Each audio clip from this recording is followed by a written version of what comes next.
ایک زمانے کی بات ہے، فارس کے ایک گرم اور مصروف شہر میں دو بھائی رہتے تھے، قاسم اور علی۔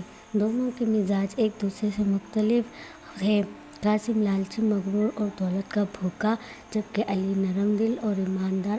قاسم نے ایک امیر تاجر کی بیٹی سے شادی کی تھی، اس لیے وہ دولت کی چھاؤں میں عیش کرتا تھا۔ علی بابا غریب تھا اور لکڑیاں کاٹ کر بیچتا تھا، مگر اس کے دل میں امید کی روشنی جگمگاتی رہتی تھی۔ ایک دن دوپہر کے وقت علی بابا جنگل میں لکڑیاں کاٹ رہا تھا کہ اچانک وہ ڈر گیا، فوراً ایک بڑے پتھر کے پیچھے چھپ گیا۔ تھوڑی ہی دیر میں 40 ناکام پوش سوار دھواں اڑاتے اس کے سامنے آ کر رکے۔ ان میں سے ہر ایک خوفناک اور خطرناک نظر آ رہا تھا۔ ان کا سردار گھوڑے سے نیچے اترا اور ایک بڑے سے پتھر کے سامنے کھڑا ہوا اور بلند آواز میں بولا، "کھل جا سم سم"۔ بس کہتے ہی پتھر کا دروازہ جیسے جادوئی انداز میں کھل گیا۔ علی بابا کی آنکھیں حیرت سے پھٹ گئیں۔ چور ایک ایک کر کے اندر داخل ہو گئے۔ پھر کچھ وقت بعد وہ واپس آئے اور سردار نے دوبارہ کہا، "بند ہو جا سم سم"۔ دروازہ بند ہوا اور چور جنگل میں غائب ہو گئے۔ علی بابا کے اندر تجسس کی آگ بھڑک اٹھی۔ وہ ڈرتے ڈرتے پتھر کے سامنے گیا اور پھر دہرایا، "کھل جا سم سم"۔ پتھر فوراً کھل گیا۔ اندر قدم رکھتے ہی روشنی اس کے چہرے پر چمکی۔ وہاں خزانے کے ایسے ڈھیر لگے تھے کہ آنکھیں جم جائیں۔ سونے کے سکے، زمرد، ہیروں کے ڈبے، قیمتی ریشمی کپڑے، ہاتھی کے دانت کے برتن، دنیا بھر کا نیا چیزیں۔ علی بابا کا دل حیرت سے دھڑکنے لگا۔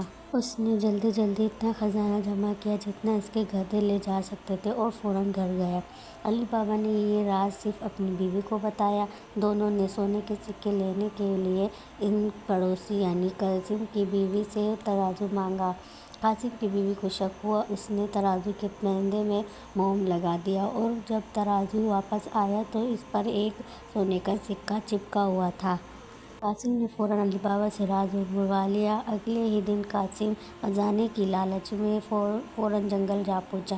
اس نے دروازہ کھول لیا، لیکن اندر جاتے ہی لالچ میں اس قدر ڈوب گیا کہ وقت کا خیال ہی نہ رہا۔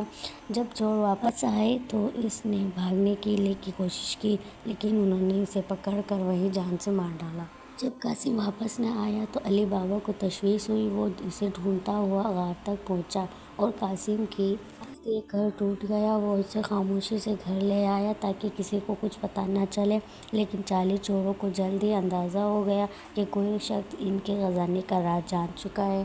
ان کا سردار غصے میں آگ بگولا ہو گیا، "ہمیں جس نے بھی ہمارا راز چایا ہے اسے ختم کرنا ہوگا"۔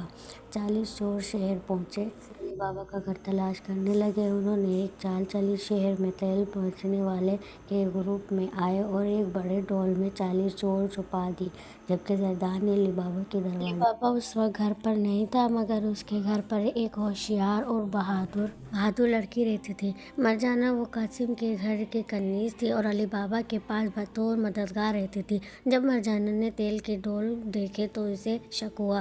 اس نے ایک ڈول کے اندر کان لگایا تو اندر سے سرگوشی سنائی دی، "یہاں کب حرکت کرنی ہے"۔ مرجانہ فوراً سمجھ گئی کہ یہ کوئی معمولی تیل نہیں بلکہ خطرناک چور چھپے ہیں۔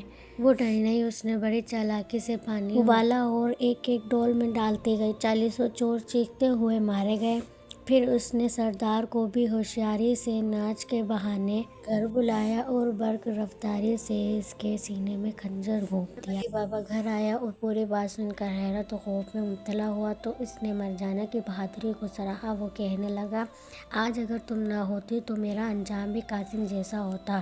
وقت گزرتا گیا۔ علی بابا نے خزانے کا استعمال سمجھداری سے کیا۔ اس نے لالچ کو کبھی اپنے دل میں جگہ نہ دی۔ اس نے غریبوں کی مدد کی، مسافروں کو سہارا دیا، شہر کے لوگوں کے لیے خیر کا ذریعہ بن گیا۔ مرجانہ کی بہادری دیکھ علی بابا نے اسے اپنے گھر کا حصہ بنایا اور آخرکار اس کی شادی اپنے بھتیجے سے کر دی۔